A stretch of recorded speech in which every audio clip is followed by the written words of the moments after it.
Bayliner was founded in 1957 by Orrin Edson in Arlington, Washington. It was sold to Brunswick Corporation in 1986 for $425 million. At its peak, Bayliner was producing more than 1,000 boats per week across 24 plants. Between 1991 and 1995, every fourth recreational boat sold in the United States was a Bayliner.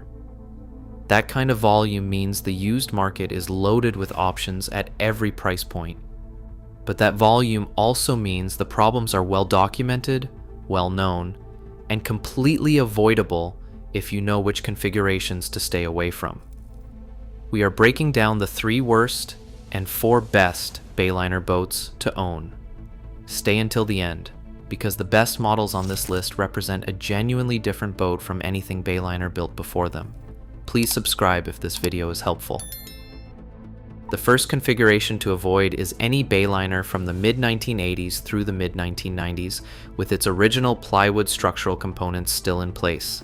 This covers the Capri and Sierra series boats from that era. The fiberglass is the surface, and the structural components underneath, the stringers, floor framing, and transom, were built from plywood. The failure sequence is documented across owner forums. Water enters through improperly sealed deck hardware, stress cracks in the gel coat, or poorly bedded fittings. It reaches the plywood. It dries and then soaks again. Rot begins invisibly until the floor goes soft underfoot, or a deck fitting starts pulling through.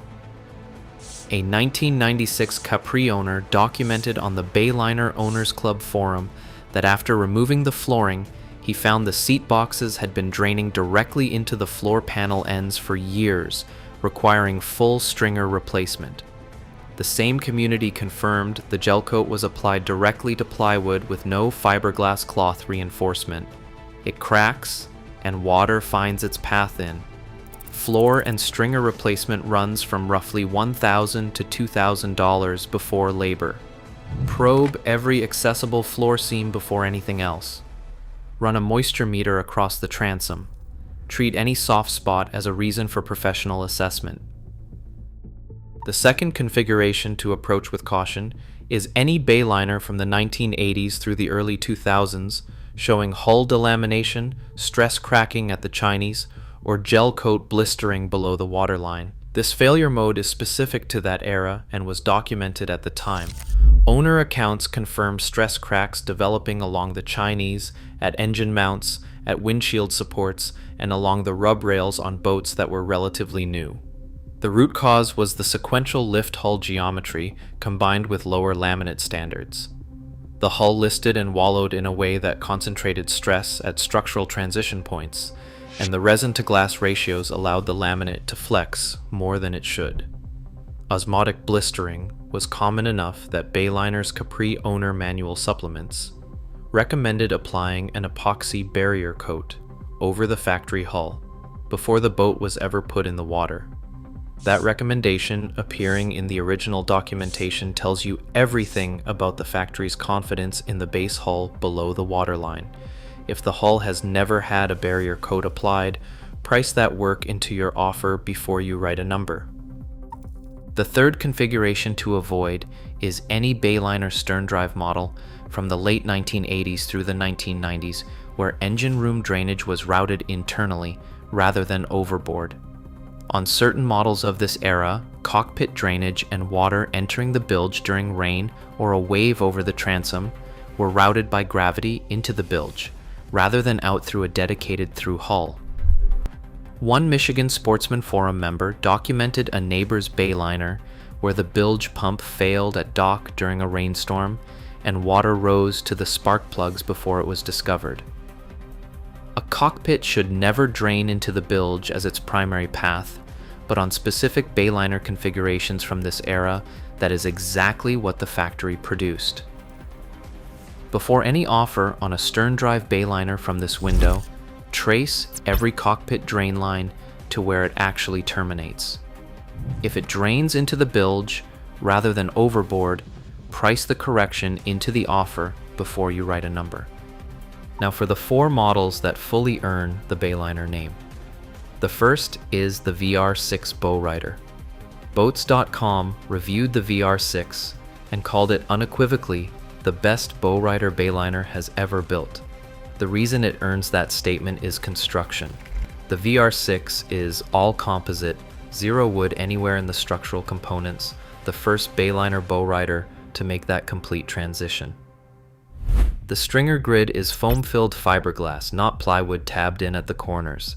That stringer system was credited specifically by the same review for the hull's dramatically improved ride, stiffer and stronger, with wave impacts absorbed rather than transferred.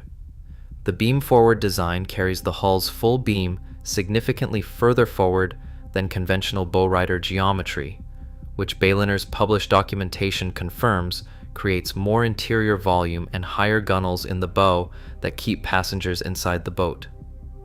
At 22 feet and 7 inches in length, the VR6 seats 10 people. The stern drive configuration with the 250 horsepower Mercruiser reaches speeds in the upper 40s according to multiple published test reports. A limited lifetime structural hull warranty applies to the original owner. That warranty structure only exists when the builder has no concern about what a surveyor will find inside the hull decades from now. The second best model is the Element M15. Boating Magazine confirmed the M15 planes in 5.7 seconds, and it maintains plane at 14.5 miles per hour. At 15 feet 2 inches and 1,385 pounds with a standard engine, it represents one of the most manageable, lowest cost of entry platforms in the Bayliner lineup. The M-hull design uses a pair of outer sponsons that create a catamaran-like stability at rest, with dead rise 17 degrees at the stern, and those outer sponsons push back against the water in hard turns to reduce inward lean. The molded-in storage, integrated swim platform, and U-shaped cockpit seating are confirmed in manufacturer documentation. The Element series began as Bayliner's direct response to buyers who wanted a genuinely simple, low-maintenance platform rather than a feature-loaded entry-level boat. The M15 is the entry point of that philosophy applied to its smallest practical form. Subscribe for more content like this, and if you want to avoid the costly mistakes most boaters make, there is a guide in the description. The third best model is the VR5 bowrider. At 20 feet 7 inches, the VR5 sits directly below the VR6 in the lineup and carries the same all-composite, no-wood construction confirmed across manufacturer documentation and independent reviews. The self-bailing cockpit, foam-filled fiberglass stringer grid, and beam-forward hull design are present across the full VR series. The VR5 accommodates 8 passengers. The outboard configuration eliminates the stern drive maintenance cycle entirely. No bellows to replace, no gimbal bearing to service, no below waterline drive components to inspect for corrosion at every haul out. For buyers who want the VR construction standard in a size that is slightly easier to trailer and dock than the VR6, and who want the additional long-term durability that comes with outboard power in a saltwater environment, the VR5 outboard is the model that delivers both at once. The fourth best model is the Trophy series, specifically the Trophy walkaround models from the late 1990s and the early 2000s, built on the dedicated fishing hull.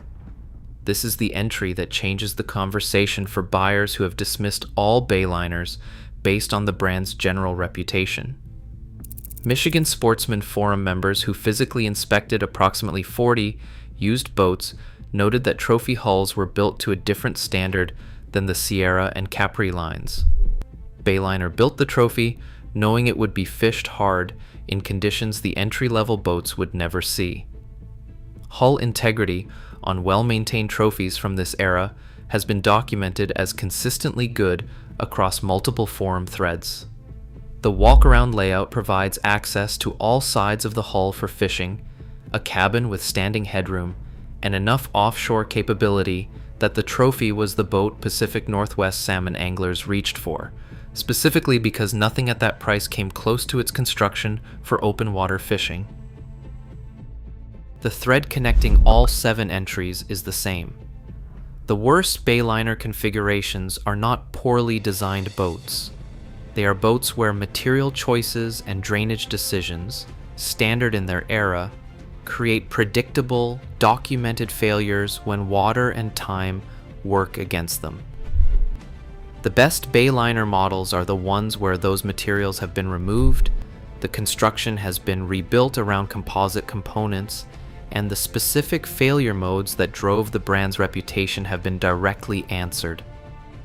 Knowing which side of those timelines a specific boat sits on is the only question that matters when evaluating a Bayliner, and now you know exactly where every line is drawn.